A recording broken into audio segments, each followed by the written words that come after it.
Toilets overflowed and spilled into halls, seeping through walls to floors each time the ship tilted with the wind.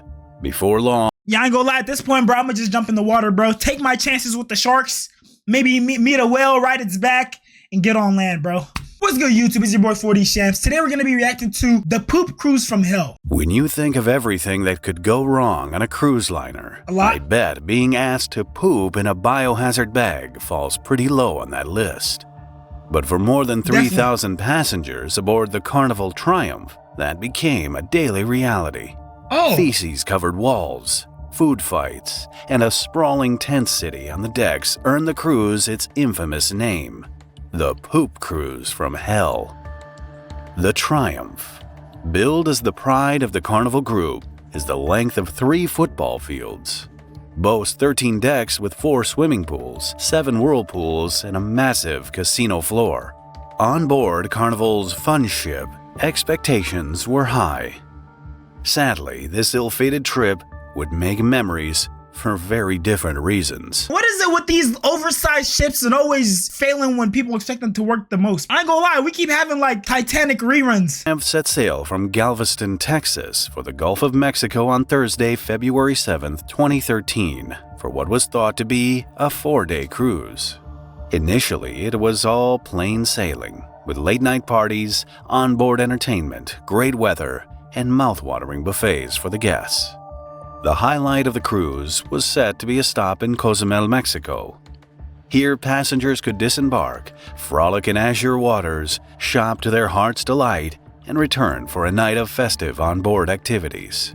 In reality, after departing Cozumel for the return trip to Galveston, the cruise took a turn for the worse. Damn. They met an iceberg. In the early hours of Sunday, February 10th, a fire alarm echoed through the ship, with the Alpha Team call booming over the PA system shortly after 5:28 a.m. The Alpha Team announcement, the code used for a fire emergency aboard Carnival vessels, left many holidaymakers panicked.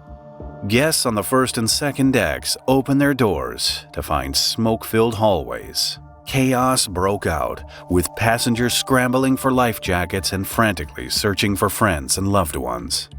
On the top deck, Damn, so the Titanic got taken out by some ice and now they're getting taken out by some fire. Kinda crazy. Smoke was billowing from the smokestack. The Alpha Team alert led to panic among passengers, with some heading to evacuation stations once they heard no further information or instructions. While the announcements called for calm, guests were left in the dark about the extent of the fire.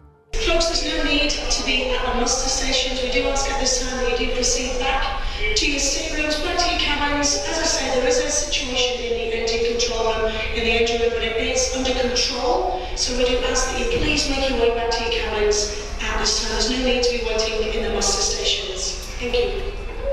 Soon after the initial announcement, the ship's lights flickered before it lost all power except for the emergency lights.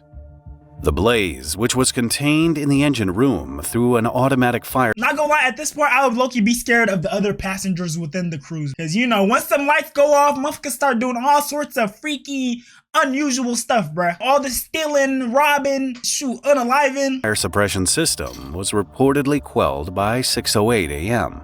Unfortunately, the fire had knocked out most of the ship's power and disabled the propulsion system, leaving the 3,143 passengers and close to 1,100 staff stranded in the Gulf of Mexico. But there was a plan. 2 tugboats set course for the stricken vessel to tow it to the nearest port of Progreso, Mexico. Passengers breathed a sigh of relief and started taking off their life vests, docking by Tuesday, they were told. Little did they know, another 4 days would pass before anyone set foot on land again. By mid-morning on Sunday, passengers realized it wasn't just the propulsion system that died.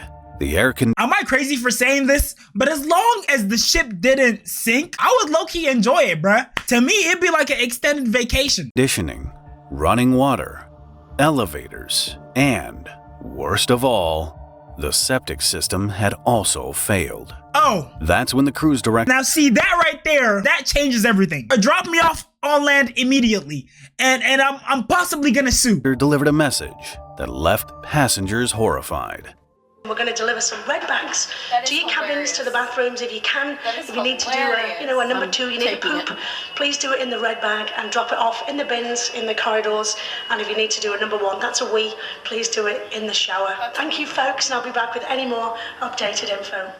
This announcement came when toilets were already clogged due to lack of flushing facilities in the private cabins and public restrooms.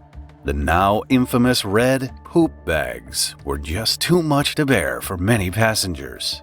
People were using the restroom in little red plastic bags and throwing them out into the hallway. Damn, bro, it done turned into the doo-doo cruise, bro. We were in shock. We were like, I'm not using a red bag. The thing is you just don't eat. The Triumph stabilizers also took a hit from the fire, causing the vessel to list heavily. Passengers reported clutching walls to keep their balance. But worst of all, toilets overflowed and spilled into halls, seeping through walls to floors each time the ship tilted with the wind. Before long, Yeah, I ain't gonna lie, at this point, bro, I'ma just jump in the water, bro. Take my chances with the sharks. Maybe meet a whale, ride its back, and get on land, bro. Cause no way. Images emerged of sewage-sodden carpets, bins lined with red bags, and in some cases, erupting toilets. Depending on where the drains in the bathroom were, water and fecal matter came back up, pooling in there and overflowing into the cabins. With temperatures soaring and the foul stench of human waste permeating the cabin decks, many guests dragged their mattresses to outside decks to escape the odors and sweltering heat. The news outlets were quick to react, sending helicopters out to the crippled ship.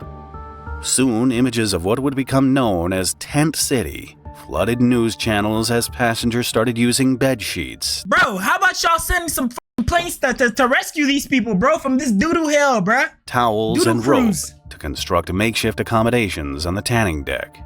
In a bold attempt to quell the passengers' mounting frustrations, Carnival decided to host an open bar, offering free beer and wine after the fire. The bar service was to run from afternoon until midnight, but turned out to be a terrible decision. With drinks flowing freely, several passengers became obnoxious and intoxicated, lobbing objects into the water and messing up the restrooms. Free drinks? You think that's enough? Free drinks? You just got me on this doodle cruise and you think, oh, An open bar? is that all you think about? Drinking? Like, come on, bro. By Tuesday morning, when both tugboats finally arrived, the vessel had drifted more than 90 miles north, meaning that Progresso was no longer the closest port. The decision was made to tow the 102,000-ton behemoth to Mobile, Alabama, adding another 2 days to their journey. On the bright side, returning to the U.S. would ease re-entry for the 900 passengers traveling without passports. That's crazy. However, the added delay risked one passenger's life. Rachel Alderette, urgently requiring dialysis, became the first of only 2 people evacuated by the Coast Guard. They got the Coast Guards and transferred me to another boat, another ship, sent me to Cozumel to do dialysis on Tuesday. It was hard. It was scary. It was, oh my God. You know, it was just scary the way they put me down. They put me in a stair rope, and the Coast Guard said that don't worry about it, that they would catch me and you know, they were going to hold me back, and they did. And then they transferred me to the bigger boat, and you know. The following day, a second passenger was taken off the ship because of a pre-existing medical condition. Both were moved to other Carnival ships that had diverted their courses to assist with the rescue mission. Passengers commended the crew for doing everything they could to meet the travelers' needs, but that the toilet situation had been trying at best. Now that is the problem with the boat, is that the toilets have not worked, and they ended up having to issue us these we call them the red bags, and that is what's been used almost exclusively for the first 2 days after the fire. Conditions on board rapidly deteriorated during that time, and food was reportedly running out. Dwindling food supplies forced passengers to queue for hours for cold onion and cucumber sandwiches. One passenger described scenes reminiscent of the Hunger Games as fights erupted over dwindling provisions. And they would gripe at you, or other people would practically cuss you out because you would have multiples, but you're trying to get for your whole cabin, so everybody wasn't standing in line. 3 other Carnival liners, Elation, Conquest, and Legend, performed impressive maneuvers to drop off provisions and supplies to the weary passengers. Transfers were hampered by winds as high as 35 knots and a sea swell of up to 6 feet. The tugboats, clearly lacking the muscle to pull a ship of Triumph's size adequately, only managed a leisurely pace of about 5 miles per hour. Naturally, it didn't help that the tow line snapped 5 miles an hour? That's all? several times during the process. Major news networks reported on Triumph's arduous journey to Mobile with around-the-clock coverage of the so-called floating petri dish. On Wednesday, February 13th, Tent City had to be dismantled to make way for an incoming chopper delivering much-needed supplies and equipment. By Thursday, the mood aboard seemed to get a little lighter after the food drop and the arrival of a generator that promised the luxury of hot meals. By this time, sanitary facilities were restored to parts of the ship, and passengers had access to power outlets to charge their cell phones. For many passengers, staying in contact... See, at this point, then I would start having fun again. I ain't gonna lie, I would start enjoying my trip again. Once that stuff starts working and I got my phone, I'm chilling. We could take another week if we got to. ...with loved ones had been a battle. We've spent the past 2 days, about 4 to 5 hours a day, charging our phone so we can at least have the opportunity to talk.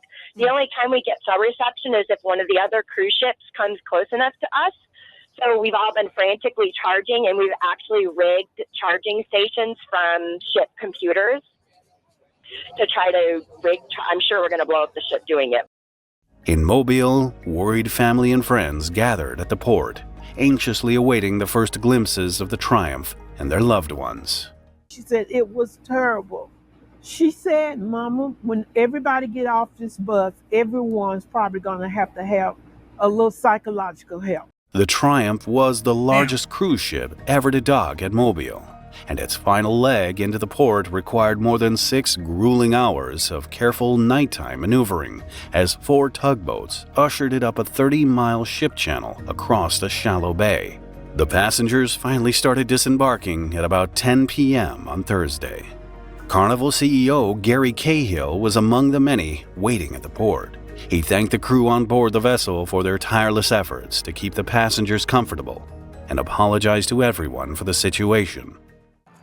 And I'd like to reiterate the apology I made earlier. I know the conditions on board were very poor. I know it was very difficult, and I want to apologize again for subjecting our guests to that. We pride ourselves in providing our guests with a great vacation experience, and clearly we failed in this particular case. But there was still more trouble in store for the passengers. In the Carnival ticket's small print, the cruise line added a protection clause. If the performance of the proposed voyage is hindered or prevented by breakdown of the vessel, Carnival may cancel the proposed voyage without liability to refund passage money or fares paid in advance. Nah, you gotta refund that, bro. Your ass about to get sued. They finna sue the whole company down to the ground, bro. Despite this, each passenger received $500, a free flight home, a full refund for their trip, and reimbursed most expenses on board, as well as a full credit for another cruise. This didn't stop passengers from filing a slew of lawsuits within hours of reaching land. However, their chances of claiming compensation were slim to none unless they suffered a personal injury. Carnival ended up awarding $118,500 in damages to 27 passengers for doctors and hospital costs related to the ill-fated cruise. But the ship's woes continued. While it was moored for repairs in Mobile, the vessel broke free, drifting across the Mobile River and colliding with a tethered dredge. A responding towboat became pinned between the cruise ship and the dredge.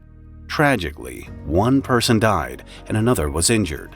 As for the fire's cause, Carnival asserted that a fuel leak in the engine room sparked the blaze, but many feel that negligence was the real cause of the blaze. In just 2 years, the group reported 9 incidents involving fuel leaks linked to flexible fuel lines. I know which cruise freaking line not to go with now. In January 2013, Carnival gave ships 2 months to install spray shields for all diesel engines using flexible lines. However, the Triumph failed to shield a hose that wound up causing the infamous Hoop Cruise in February. It was found that the fuel hose that caused the fire was located underneath the deck plates, which they believed would be sufficient to provide a shield. Of course, it turned out not to be sufficient, as the engine room fire broke out as a direct result of the unshielded fuel line. In addition to fixing the fire damage, Carnival added new technical features to prevent a sequel. They spent $115 million on cleaning, repairing, and upgrading the ship before it resumed service 4 months later. In 2019, after another $200 million overhaul, the ship was renamed Sunrise and continues to offer passengers everything you could ever need on a cruising holiday. Fingers crossed, red biohazard bags and onboard activities like Survivor or Hunger Games are not on the list of fun activities offered. Damn. Watch this episode next. If you made it this far, I appreciate you so much for watching. Go ahead and like, comment, subscribe, and turn on post notifications for me. And if you want to join the 4D fam and be a part of 4D World, go ahead and join my Discord channel. And if you didn't know, your boy definitely knows how to put that shit on, so go ahead and follow my Instagram. I'm gonna be dropping heat on there very soon. All links are in the description below. Again, I appreciate y'all for watching, and yo gang, can you like subscribe to my reaction channel? 4D Shams Live. I know I already said it, but like, come on, gang, come on, do me a favor. Hey, yo, I appreciate you. Hey, but not for real though, keep turning me up, bruh. 4D Shams, 4D World. I'm out. Love y'all.